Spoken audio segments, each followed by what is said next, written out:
Welcome back to the Eastern Business Report. I am Cherry Ojukwu.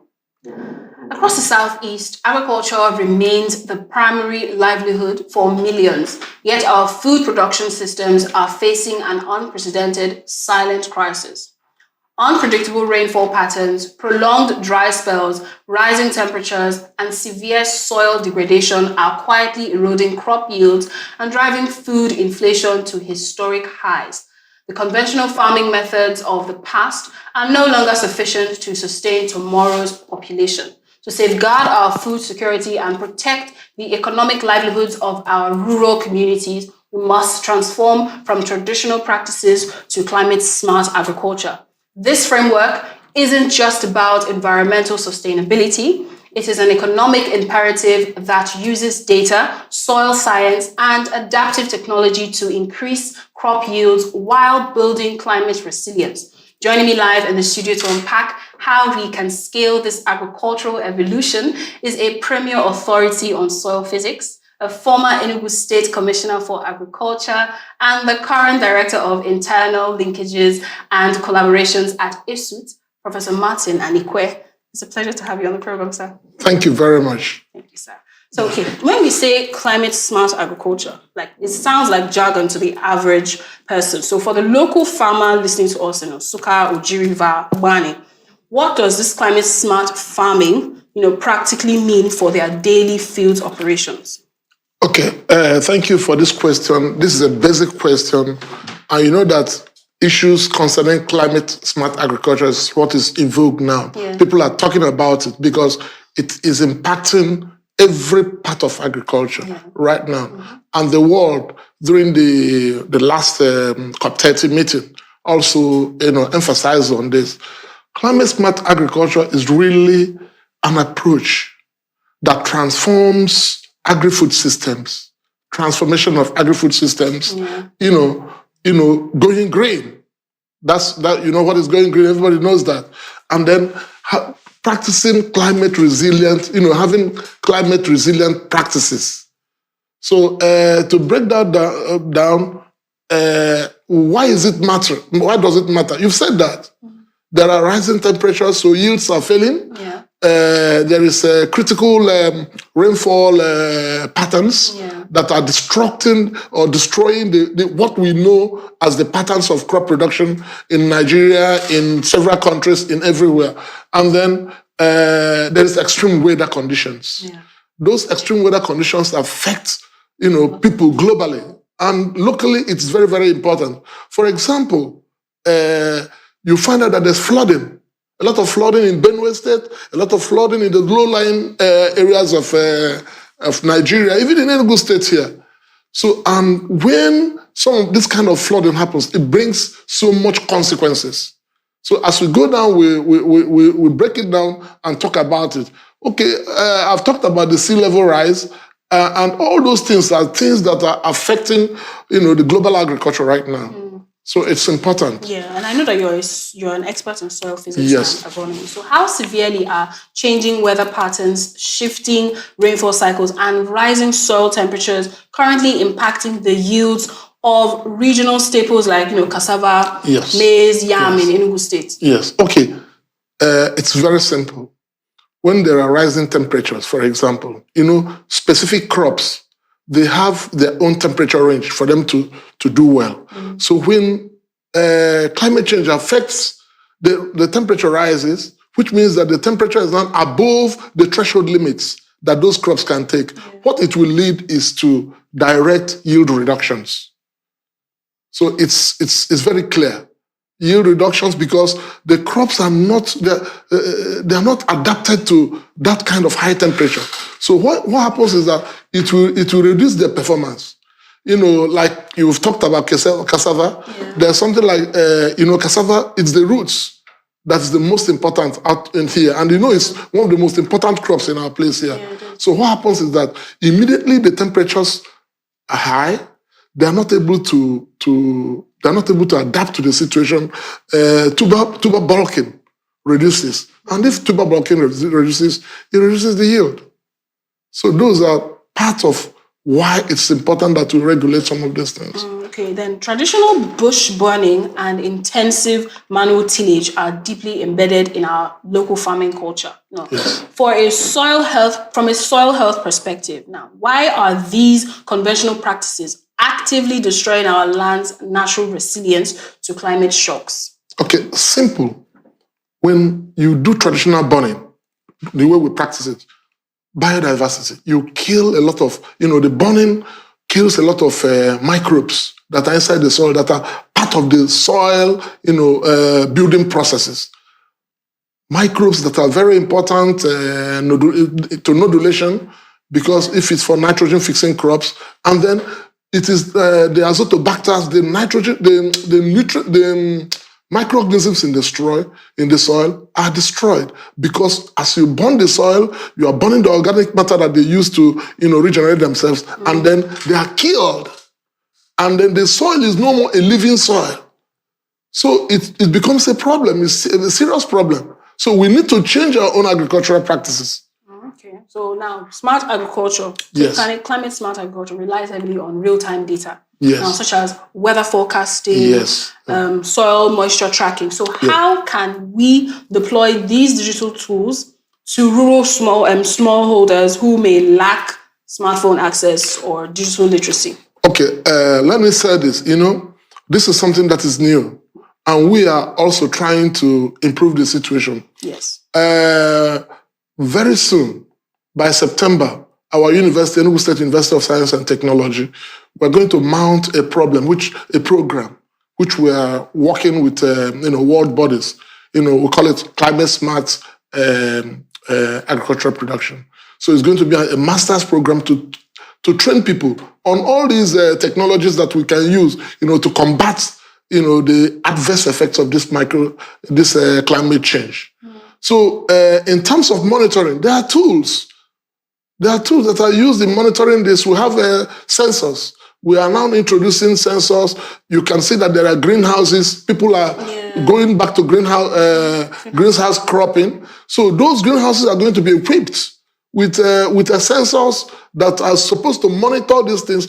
Why monitoring? Because when you monitor the condition of the soil, the condition of the atmosphere, you should be able to introduce things that will make it change and bring it to optimal, so that those destructions will not take place. So it's something that's very important. Sensor-based technologies like weather, improving weather forecasting.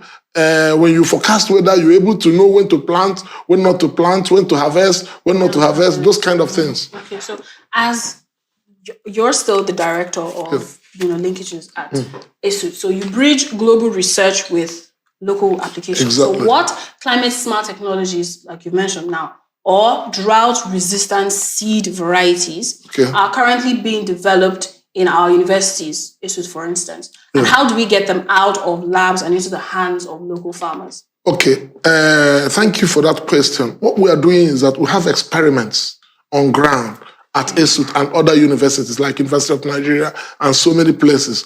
What we are doing is that we are now testing some of those new technologies that are going to be used by farmers. When we test, we measure, and then we recommend those things to the farmers.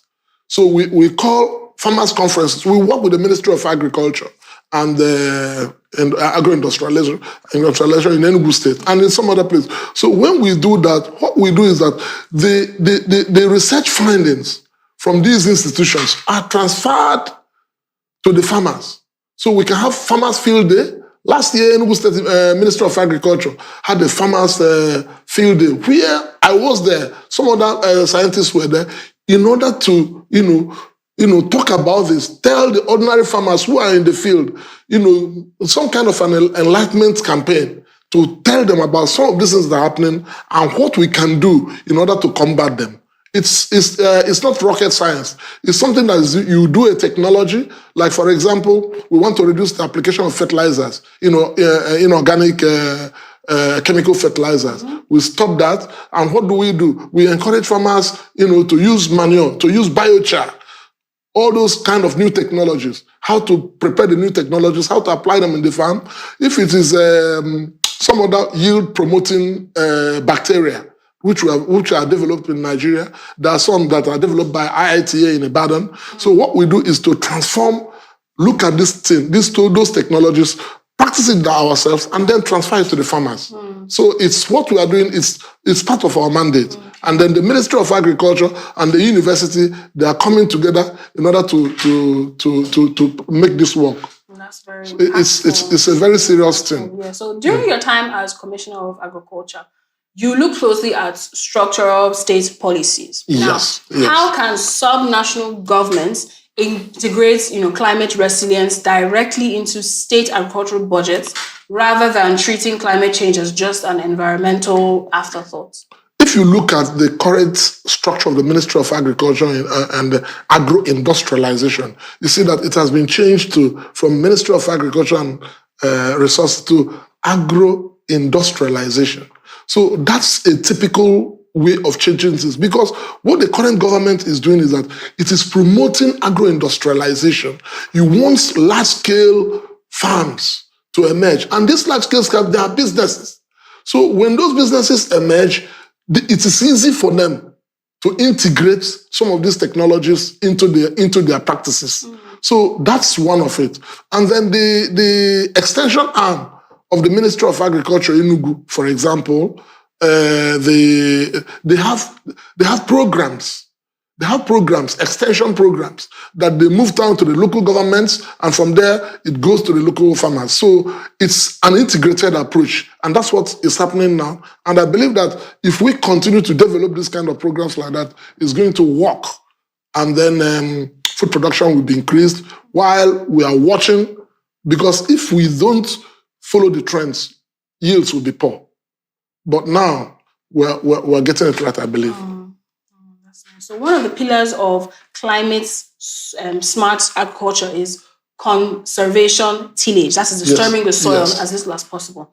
Now, how do you convince a subsistence farmer who has used deep ridging for decades to adopt minimum tillage methods? Okay. There's a kind of program that we are adapting now.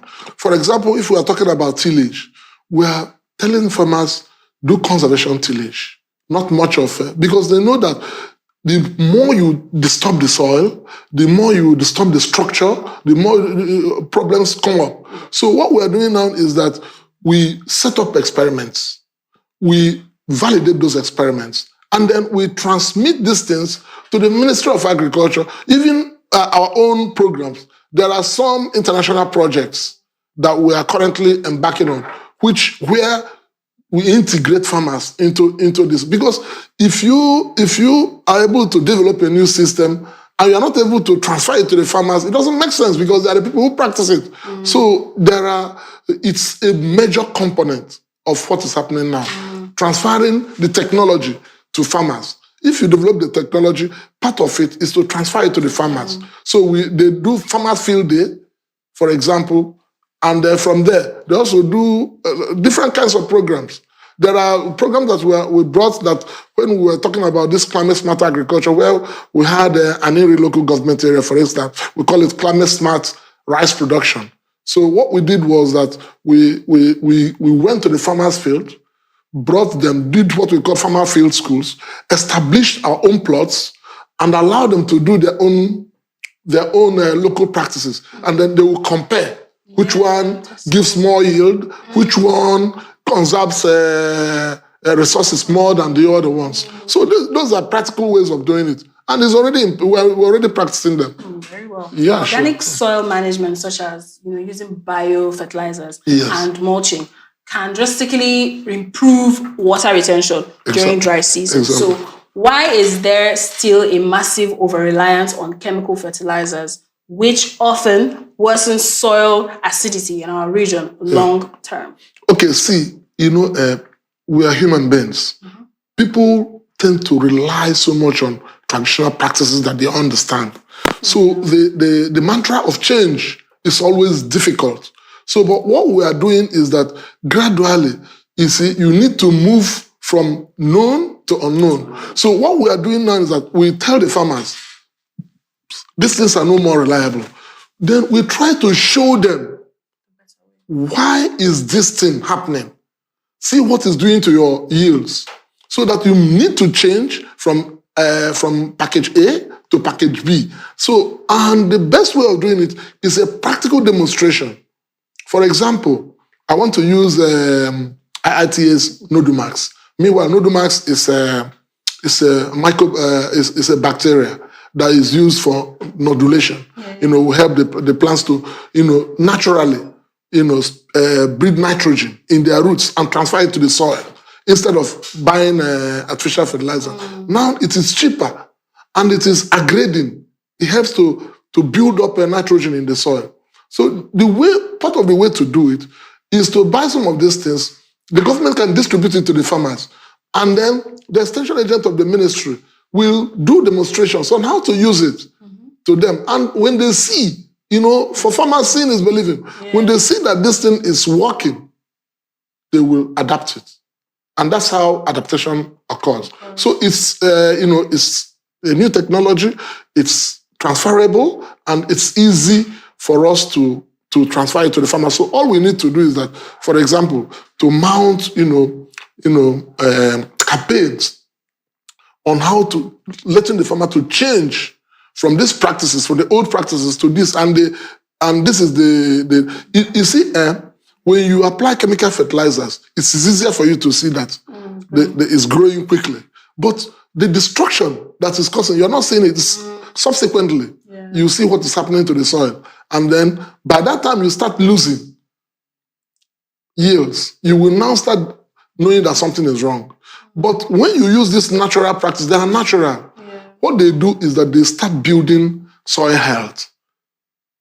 What do we mean by soil health? A healthy soil. Yeah. What is a healthy soil? A healthy soil is a soil that can grow, grow crops optimally without any problem, and then produce yields that are live. Yeah, and it's actually beautiful that the whole concept is all on ensuring that the soil integrity is maintained by still doing what you need to do. Like you said, the chemical used to help the nodules produce more nitrogen. It's not a chemical, it's a natural agent. It's a natural, okay. It's a natural agent. It's a bacteria. Okay, it's a bacteria that is grown. It's a natural bacteria, but it's multiplied, cultured, and then applied to the soil. Okay. There are what we call nitrogen fixing plants. Yes. Like soybean, all those ones. So what they do is that there are what we call nodules. These plant nodules are attached to the roots, and then it's able to bring nitrogen from the atmosphere and fix it into the soil. You understand that? Yes. So the nodules, so that bacteria is what we now breed and then lace it into the roots of the crops, and then it will increase the propensity of the nodulation, which means that if the crops can produce 20 nodules naturally, because you have inoculated it with external one, it will produce something like 500 or 1,000, and then their propensity for them to produce, so to speak, nitrogen will increase. So once it increases, and when the plants die, they make available to the nitrogen to the soil. Oh. So they're also there's one we call VAM, vesicular arbuscular mycorrhiza. It's also a natural agent that is, naturally in the soil. But scientists have extracted them, we are now multiplying them at IITA. So what do? What they do is that in the roots of crops, what they do is that they attach to the roots of crops. They are getting their photosynthesis, what they need from the roots, but they will attach and move over a wide area. And, it's a symbiotic process. So they are mobilizing nitrogen and they are sending it to the crop. So it becomes an advantage to the crop. Yeah. It's a very good, some of those things are technologies. People can understand it. Yeah. So they are the new technologies that we are now working on. So instead of buying NPK 20, you buy a small sachet of that, and then you apply it to. There's a way you have seed application, you have a soil application, whichever you learn properly. You will apply it, and then it gives nitrogen to the soil. So it now helps the soil to build up. what you have. And when it starts building up, microorganisms will build up, soil health will start changing, and then improvement, and that leads to higher yields, much higher yields, without harming the environment. Yeah. You remember, everything is about carbon. The SDGs, the Paris Agreement. How do we increase our carbon? Soil is the biggest reservoir of carbon. And then when you practice when you practice bush burning, you burn the carbon, and when they are burned, soil organic matter, they will go back to the atmosphere and go to the ozone layer to destroy the ozone layer. And that is what is causing more and more, ultraviolet, more and more radiation to come back. And then that's what is increasing the temperature of the earth generally. So it's something that concerns everybody. And agriculture is a very big culprit. Wow. So everything basically we're trying to do with climate and smart agriculture is to maintain the cycle that goes on the atmosphere, the soil, the atmosphere, the soil. Wonderful. So climate adaptation requires capital. Yes. Now, smallholder farmers often cannot afford drought-resistant seeds. So, and also drip irrigation kits or soil organic, enhancers. So, what structured green financing or microcredit models need to be established to keep and help smallholders fund this transition? Good. That's where the Ministry of Agriculture plays a very important role. And already, if you look at the current government and the way they are managing things, you see that that's where they are moving to. So make sure that technologies go straight to the farmers. Make sure that you provide them the initial capital, the initial human capital, not only just the finance to do this. Convince them that this is good. And then, because what works is not like having a development type project always, is making agriculture a business. Teaching the local farmers how to make agriculture a business. And when we succeed in making agriculture a business, then it will run like a business. And then people will be able to advance capital, to change. But initially, the government can give loans, to all these farmers. I don't believe in giving out money free. If you have to develop agriculture, then we have to take agriculture as a business. And if you look at this current government, you see that they are helping people to acquire land, to establish their own business. Agriculture, because land is often one of the most difficult things for somebody who is going to large scale agriculture to do. So that's what is happening now. So I think it's a welcome development. It is. Okay, so severe gully erosion, because we have most of them that come up whenever the rain pours really well. So now, it is a massive threat to arable land across the southeast. So what specific agroforestry or soil binding practices should local farmers, deploy immediately to prevent their topsoil from being washed away by this? The topsoil is the most important in terms of agriculture, as you have said. Now, there are several kinds of erosion. Sheet erosion, gully erosion, the one you are talking about, the one that takes everything. But the one that concerns agriculture more is the sheet erosion. The one that takes away the topsoil, gradually eroding them. And then when the topsoil is removed, those places where plants can anchor themselves and produce crops and get minerals are lost. And the worst about it is a gradual process. It's not something you come today like a gully, and then you see that it happens gradually. So farmers, we have developed various kinds of techniques, natural techniques to stop this sheet erosion. So, just like I said, keep your soil covered all the time. It's very, very important. When you keep your soil covered with mulching, when you keep your soil covered with vegetation, so for example, you combine groundnuts, which is a creeping crop, with maize, The groundnut supplies nitrogen because it fixes nitrogen, while the maize consumes, and then the soil is kept covered. So those kind of practices, what we call natural practices or agronomic practices, they help a lot, because when you keep the soil covered, it is the removal of this topsoil it slows down, and then it's helped to combat what we are saying. But when erosion goes to the gully level, it's a huge thing, and that one involves very serious government intervention, because I'm sure that it will be so difficult and so financially involving that the local farmers cannot handle that.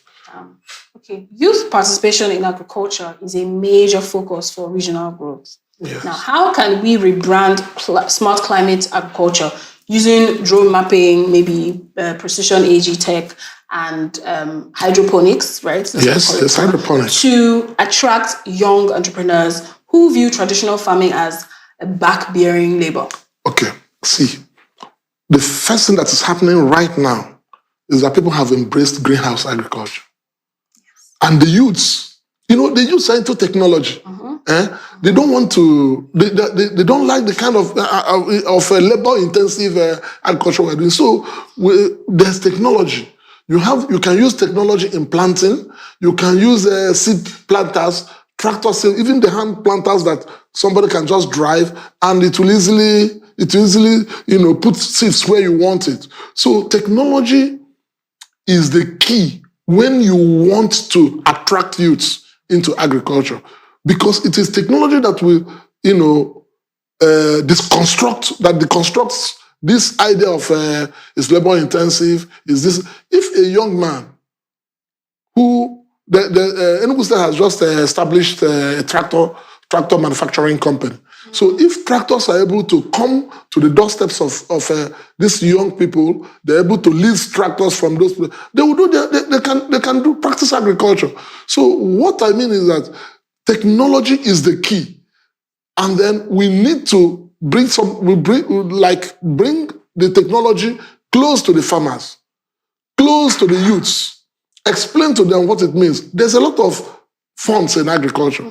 So by the time we introduce technology, introduce drones, you can use drones in spraying your crops. They are not rocket science. There are things that are already in the market.